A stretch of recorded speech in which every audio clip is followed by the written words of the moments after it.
Estas son las notas rápidas en 3x3, 106.9. Hola, hoy nos metemos de lleno en un caso que la verdad ha dado mucho que hablar.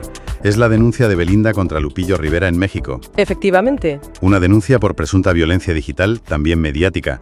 Todo esto a raíz de unas declaraciones de Rivera y sobre todo de su libro Tragos Amargos. Ahí cuenta detalles de una supuesta relación que tuvieron. Una relación sentimental, ¿sí? Para poner un poco en contexto, por si alguien anda despistado, Belinda, cantante, actriz, muy conocida, y Lupillo Rivera, cantante de regional mexicano, hermano de Jenny Rivera.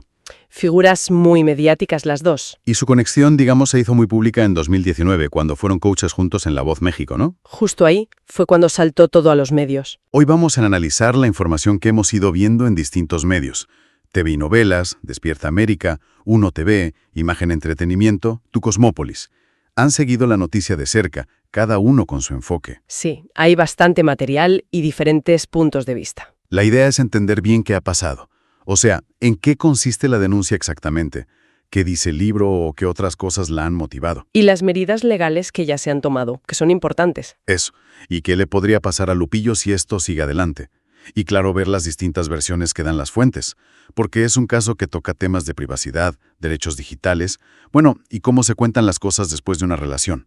Así que, venga, vamos a meternos en faena. Vamos allá. Empecemos por la denuncia en sí. El 2 de octubre, Belinda va a la Fiscalía General de Justicia de la Ciudad de México y presenta la denuncia. Formalmente. Y los cargos, como decíamos, violencia digital y violencia mediática. Y un dato que destacan las fuentes es que la Fiscalía, parece que actuó bastante rápido. Sí, y esa rapidez es interesante. Llama la atención, ¿no? Como algo que podría parecer, un asunto personal, de una relación que acaba, de repente escala. Claro. Escala al terreno legal y además a uno muy específico, el de los derechos humanos y la protección especializada. Y aquí la clave en México es la Ley Olimpia. La Ley Olimpia, que hemos oído mencionar mucho últimamente. Es fundamental para entender esto, porque tipifica y sanciona la violencia digital. Y ojo, que no es solo lo típico que pensamos de difundir fotos íntimas sin permiso, que también. Va más allá. Exacto, es más amplio. Hablamos de acoso en redes, de suplantar identidad, de difundir información personal o íntima sin permiso, pero con la intención de hacer daño, de humillar, de menoscabar la reputación. O sea que puede incluir cómo cuentas una historia pasada, si la intención es dañar. Precisamente. Y se reconoce como una forma de violencia de género, porque el impacto suele ser mucho mayor en las mujeres. La clave es esa difusión sin consentimiento de algo íntimo y el daño que causa, sea psicológico, emocional, de reputación. Entendido. Y el hecho de que la Fiscalía, según cuentan, diera medidas de protección a Belinda casi inmediatamente. Sugiere que, al menos de entrada, vieron indicios. Indicios suficientes para pensar que había un riesgo o una situación de violencia que necesitaba una intervención urgente. No es una condena, pero sí una señal de que se toman en serio la denuncia. Exacto. Es un reconocimiento inicial de la gravedad. Hablaremos de esas medidas ahora, pero antes vayamos a lo que parece ser el detonante. El libro de Lupillo, Tragos Amargos. El famoso libro. Las fuentes dicen que cuenta detalles de esa supuesta relación de 7 meses.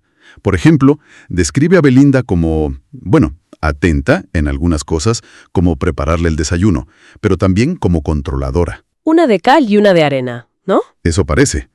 E incluso cuenta su versión de cómo acabó la relación, diciendo que la vio con otro hombre.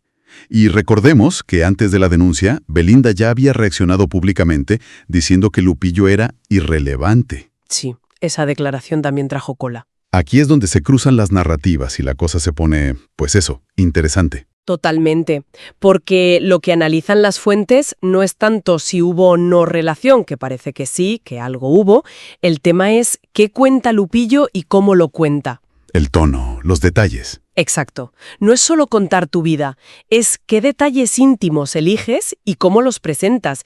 Y aquí hay algo crucial que destacan las fuentes, las propias declaraciones de Lupillo antes y después de sacar el libro. ¿Qué declaraciones? Pues donde decía que tenía contenido fuerte, que tenía vídeos de la relación guardados. Incluso una fuente detalla que él mismo admitió tener esos vídeos en un ordenador por seguridad. eso de tener contenido fuerte guardado, aunque no lo publique, eso ya se puede considerar violencia o presión. Podría interpretarse así, sí, dentro de un patrón de violencia digital o mediática. La amenaza, aunque sea velada, de difundir material íntimo, puede hacer tanto daño como la difusión en sí. Genera miedo, angustia. Claro. Y esto conecta con otras cosas que mencionan las fuentes. Por un lado, vídeos que se circularon antes, como uno bailando juntos en una fiesta privada, que igual no es íntimo sexualmente, pero sí es privado. Pertenece a su esfera íntima. Eso es. Y por otro lado, algo muy concreto que dice el abogado de Belinda. Una captura de pantalla de una videollamada de FaceTime entre ellos, que supuestamente está en el libro. Una captura de pantalla en el libro. Sí. Entonces, si juntas todo, la narrativa detallada de la intimidad, las declaraciones sobre material guardado, los vídeos que circularon, la captura de pantalla, pues todo eso forma el conjunto que, para la denuncia, es violencia digital y mediática, es la exposición sin permiso y dañina de la vida privada de Belinda. Vale. Ahora se entiende mejor el porqué de la denuncia, todo el entramado. Y como decíamos, la Fiscalía actuó rápido. ¿Cuáles son esas medidas cautelares que ya están activas? Pues son medidas importantes, ¿eh? Mientras investigan, claro. Según se ha dicho, le han prohibido a Lupillo Rivera acercarse físicamente a Belinda. Una orden de alejamiento, vamos. Eso. Y también le han ordenado no comunicarse con ella, ni directa ni indirectamente, por ningún medio. Y muy importante para el caso, le han exigido eliminar de plataformas digitales cualquier contenido que afecte a Belinda. Eso incluye el libro. Pues presumiblemente incluiría publicaciones en redes, quizás fragmentos del libro online que se consideren dañinos o cualquier cosa que forme parte de esa presunta violencia. El objetivo es parar el daño mientras se investiga. Medidas contundentes para empezar. Pero, ¿y si el proceso sigue y al final un juez dice que sí, que hubo violencia digital y mediática según la ley Olimpia?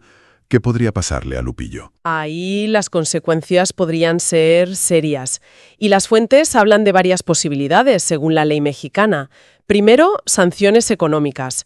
Podría ser una indemnización para Belinda por los daños causados, morales, de reputación. Dinero. Sí. Segundo, multas del Estado.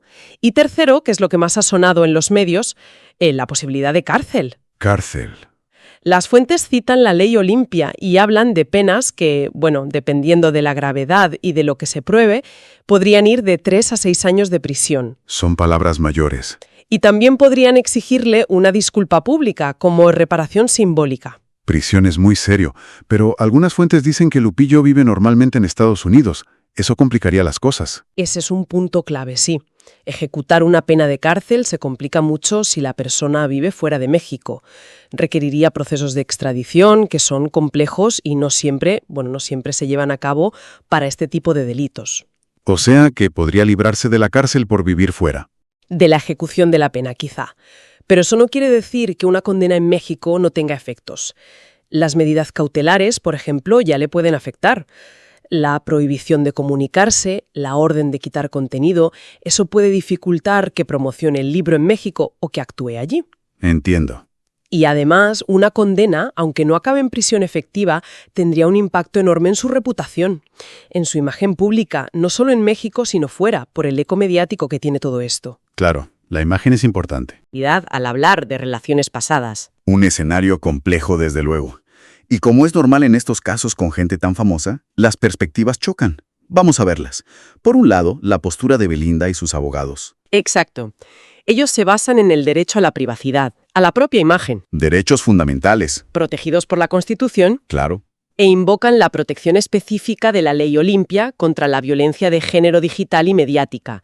También señalan el uso no autorizado de su imagen y nombre para vender el libro, para lucrarse. Uso comercial no autorizado. Eso es. El abogado ha sido muy firme, diciendo que van a usar todas las herramientas legales para parar lo que ven como una difusión ilegal y dañina.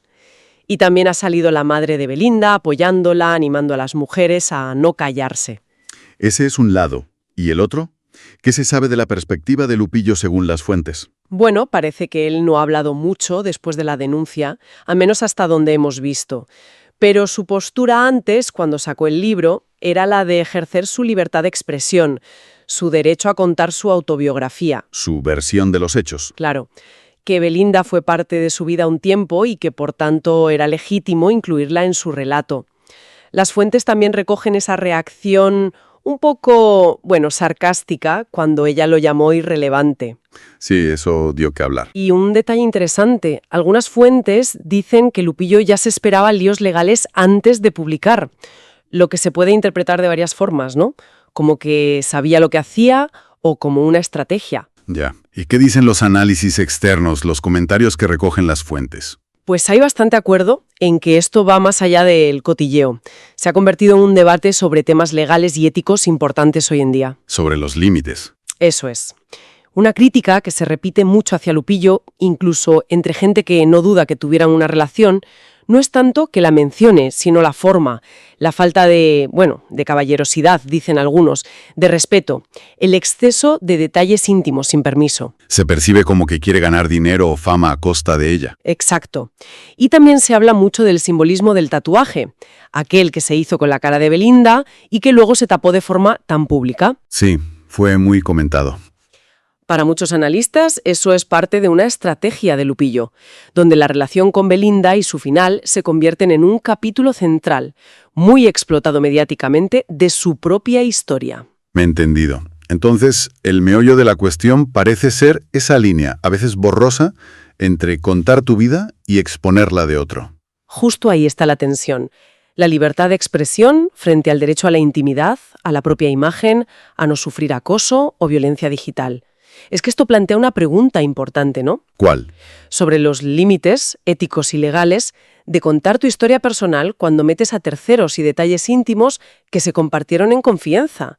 Porque consentir tener una relación privada no significa que consientas que se cuente en público después. Y menos si se hace de forma selectiva o para hacer daño. Limpia la perspectiva de género. Este tipo de exposición pública de la intimidad sin permiso suele afectar más y estigmatizar más a las mujeres. Puede perpetuar dinámicas de control, de humillación, incluso después de acabar la relación. Muy bien, pues hagamos un resumen rápido para tener las ideas claras de lo que hemos visto en las fuentes. Tenemos una denuncia formal de Belinda contra Lupillo en México. Por violencia digital y mediática, basada en la ley Olimpia. La Fiscalía ha actuado rápido, ha puesto medidas cautelares. Orden de alejamiento, retirar contenido. Consecuencias futuras si le condenan. Multas, indemnización, posible cárcel. Y todo esto ha generado un debate enorme sobre privacidad, consentimiento, libertad de expresión y cómo contamos nuestras historias personales en la era digital, sobre todo después de una ruptura mediática. Viéndolo así, ¿qué significa todo esto? Pues mira, más allá de cómo acabe este caso concreto entre ellos dos, creo que es una llamada de atención. Nos obliga a pensar en cómo ponemos límites y, sobre todo, cómo los respetamos, al compartir nuestras vidas que siempre involucran a otros. ¿Límites entre contar lo nuestro y vulnerar la dignidad digital o la privacidad de los demás? Exacto. Sobre todo cuando ha habido intimidad y hay mucha exposición mediática. Quizás la pregunta que queda flotando, y que este caso podría ayudar a responder, es si la aplicación de leyes como la ley Olimpia en casos así, tan famosos, puede empezar a sentar un precedente. Un antes y un después. O al menos generar una conciencia social más fuerte sobre la necesidad de poner el consentimiento explícito y el respeto a la intimidad en el centro. Siempre, pero especialmente cuando contamos historias personales después de que una relación haya terminado. Estaremos viendo un cambio en cómo esperamos que las figuras públicas, y por extensión todos nosotros, gestionemos públicamente el final de nuestras relaciones íntimas. Es algo para reflexionar. Estas son las notas rápidas en 3x3, 106.9. 3x3, el podcast de la semana.